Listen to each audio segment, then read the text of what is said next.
सच्चिदानन्दरूपाय विश्वोपत्यादिहेतवे तापत्रयविनाशाय श्रीकृष्णाय वयं नमः।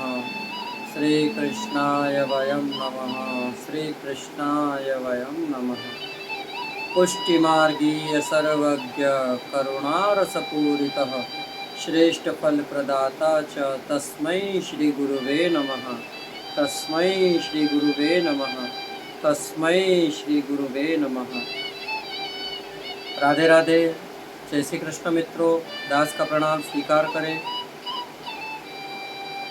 आज हम एकत्रित हुए हैं एक नई कथा के साथ, जिस कथा का हम रसपान करने वाले हैं उस कथा का नाम है श्री नरसिंह भगवान की कथा। तो चलिए मेरे साथ मिलकर श्री नरसिंह भगवान की कथा का रसपान करिए और आनंद पूर्वक इसका लुत्फ उठाइए। श्री राधे। जब वराह भगवान ने हिरण्याक्ष का वध कर डाला तब उसकी माता दिति, उसकी पत्नी भानुमति, उसका भाई हिरण्यकशिपु और समस्त परिवार बड़ा दुखी था। दैत्येंद्र हिरण्यकशिपु ने सबको समझा बुझाकर शांत किया, परंतु स्वयं शांत नहीं हुआ।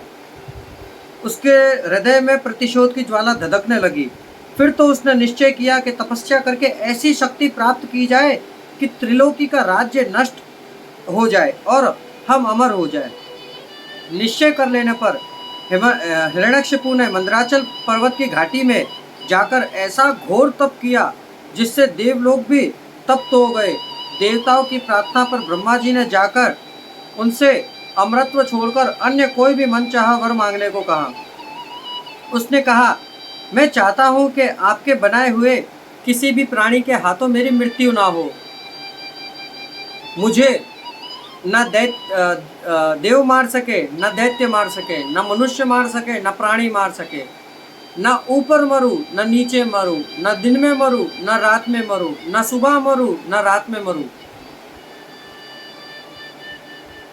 इस हिसाब का वरदान हिरण्यकशिपु ने ब्रह्मा जी से प्राप्त किया। अब इतना वरदान प्राप्त होने के बाद अब किसी दैत्य को मित्रों इतना वरदान प्राप्त हो जाए तो क्या वो शांत बैठेगा? क्योंकि उसकी तो बुद्धि राक्षसी है और उसकी माया प्रभाव बल ऐसा है उसका इस प्रकार।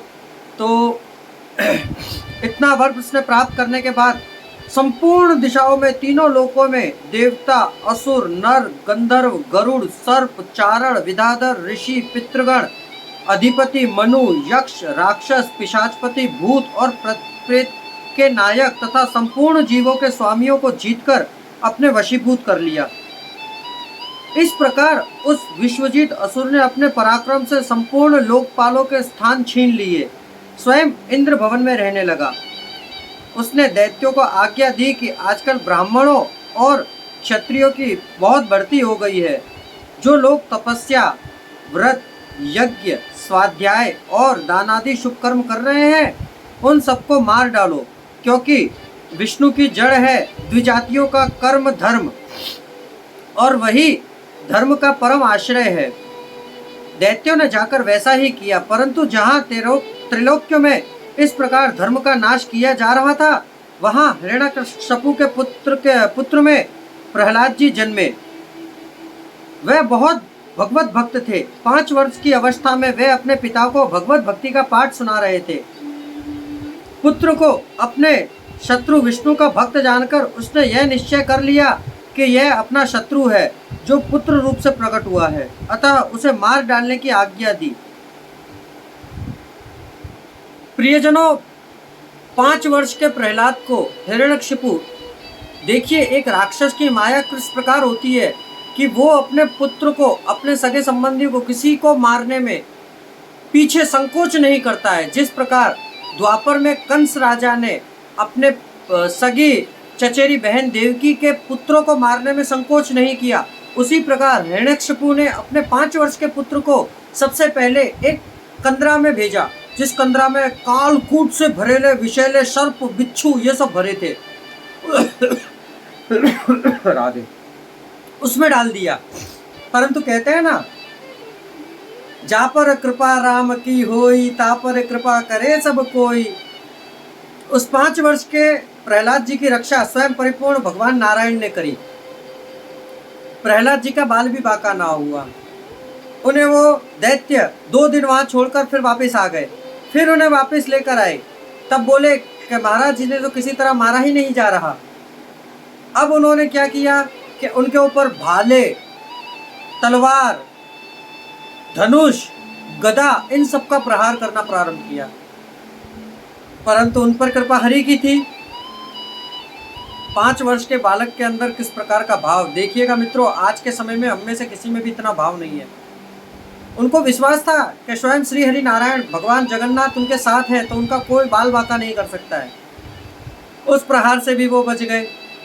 फिर उसके बाद हिरण्यकशिपु की बहन, जिनका नाम था होलिका, होलिका को ब्रह्मा जी से अमृतत्व चुनरी प्राप्त थी। आपको ज्ञात होगा मित्रों कि हम एक समय होली का प्रदीपन करते हैं। डोल उत्सव से एक दिन पहले, डोल यानी कि ठाकुर जी की धुलवंदन का, होली करने से पहले एक दिन पहले होली का प्रदीपन होता है। वो होली का प्रदीपन उसी महात्म्य से होता है। होलिका उस चुंदरी को ओढ़कर प्रहलाद जी को गोद में लेकर बैठ गई। कुछ समय तक तो चुंदरी ने अपना प्रताप दिखाया कि होलिका को कुछ नहीं हुआ, परंतु जहां सत्य को झुकाने की चेष्टा की जाती है वहां सत्य तो प्रबल है, सत्य हार नहीं सकता, सत्य को झुकाया नहीं जा सकता या मिटाया नहीं जा सकता। मानता हूं अधर्म कुछ समय तक के लिए जीतता है, परंतु जब सत्य आता है तब अधर्म की पराजय निश्चय है, निश्चय है और निश्चय है। उसके बाद जैसे ही वो उसको लेकर प्रहलाद जी को होलिका अपने गोद में लेकर बैठी तो अग्नि ने उन होलिका को ही जला दिया, परंतु भक्तराज प्रहलाद का बाल बांका नहीं हुआ। क्यों? कि प्रहलाद जी उसे सर्वात्मा सर्वशक्तिमान भगवान के स्वरूप का उपदेश दिया अपने पिता को। वह क्रोध से भरकर बोला, देखो वह तेरा जगदीश्वर कहाँ है, क्या क्या है, कहाँ है। जब उनको प्रहलाद जी उपदेश दे रहे थे हिरण्यकशिपु को, तब हिरण्यकशिपु ने क्रोधावेश में अपनी तलवार उठाई, अपनी गदा उठाई और गदा उठाकर बोला, यहाँ तेरा भगवान है। तो पहले उन्होंने सिंहासन में पहले उन्होंने स्तंभ में दिया, और जिस प्रकार उन्होंने स्तंभ में दिया कि स्तंभ चकनाचूर हो गया और उसमें से भगवान श्री नरसिंह भगवान प्रकट हुए, जिनका मुखारविंद सिंह का था और धड़ मनुष्य का था। ना तो उन्हें पूरी तरह से पशु कह सकते हैं, ना उन्हें पूरी तरह से मनुष्य कह सकते हैं। नरसिंह भगवान जैसे ही प्रकट हुए उसी प्रकार दैत्यों में हाहाकार मच गया कि अब हिरण्यकशिपु का वध नजदीक आ गया है, अंत नजदीक आ गया है। कहते हैं ना मित्रों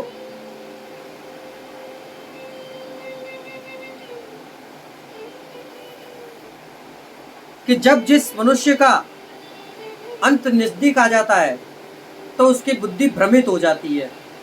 वो सब और देखता है, परंतु उसे प्रभु का ज्ञात नहीं होता, जबकि सृष्टि के कण कण में प्रभु व्याप्त है। जिस प्रकार से स्तंभ में से नरसिंह भगवान प्रकट हुए, तो वो समय मेरे ख्याल से दोपहर का था। दोपहर से लेकर और संध्या वेला तक प्रभु उनके संग खेल खेलते रहे। बाकी सर्वात्मनम जगतपति को कितनी देर लगती है उस हिरण्यकशिपु को मारने में, परंतु ब्रह्मा जी का वरदान था कि ना दिन में मरूं, ना रात में मरूं, ना अंदर मरूं, ना बाहर मरूं, ना ऊपर मरूं, ना नीचे मरूं, ना दाएं से मरूं, ना बाएं से, ना मुझे अस्त्र से मारा जाए, ना शस्त्र से। जब प्रभु ने देखा कि संध्या वेला नजदीक आ गई है, तब प्रभु ने उन्हें अपनी गोद में उठाया, और गोद में उठाने के बाद चौखट पे, जिस प्रकार हमारे घर के द्वार होते हैं उस द्वार को बोलते हैं चौखट, चौखट पे ले गए और उन्हें अपने गोदी में रख लिया। गोदी में रखने के बाद आकाशवाणी हुई कि हे हिरण्यकशिपु, तुमने जो वरदान मांगा था उस वरदान के प्रताप से इस समय ना दिन है ना रात है, संध्या वेला है। ना तुम्हें घर के अंदर मारा जा रहा है, ना बाहर मारा जा रहा है, मध्य भाग में मारा जा रहा है।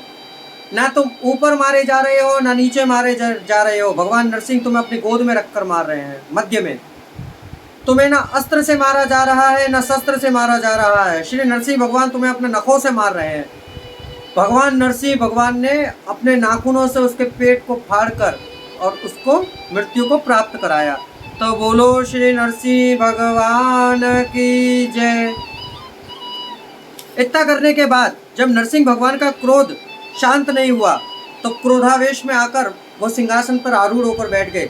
सभी देवी देवता उनसे डर रहे थे कि नरसिंह भगवान से। तब एक 5 वर्ष का बालक भक्तराज प्रहलाद जी आप श्री उनके पास जाकर निकट जाकर उनकी गोद में बैठे और जब उन्होंने बोला कि मांगो पुत्र तुमको क्या वरदान चाहिए, तब बोले स्वयं जगत के पालनहार श्री हरि नारायण की गोद में मैं बैठा हूँ और मुझे अब भी कोई वरदान की चेष्टा रहेगी प्रभु। तो देखो मित्रों, एक 5 वर्ष के बालक में इतना भाव जागृत हो सकता है तो हम लोगों के अंदर क्यों नहीं। तो भगवान उससे बड़ी देर तक खिलाया और आनंद पूर्वक उनको वर प्राप्त कराकर नरसिंह भगवान अपने धाम को पधारे। मित्रों, नरसिंह भगवान की कथा को यहीं पूर्ण विराम देते हैं। कल फिर मिलेंगे एक नई कथा के साथ, नए आनंद की भूति के साथ। जय श्री कृष्णा, राधे राधे। दास का प्रणाम स्वीकार करें और यदि आपने हमारे चैनल को सब्सक्राइब नहीं किया है तो सब्सक्राइब कर लीजिए और बेल आइकन को दबा दीजिए जिससे नित्य प्रति के हमारे अवतारों की कथा आप तक पहुंचा दी जाए। कर दीजिए कृपा करके। राधे राधे।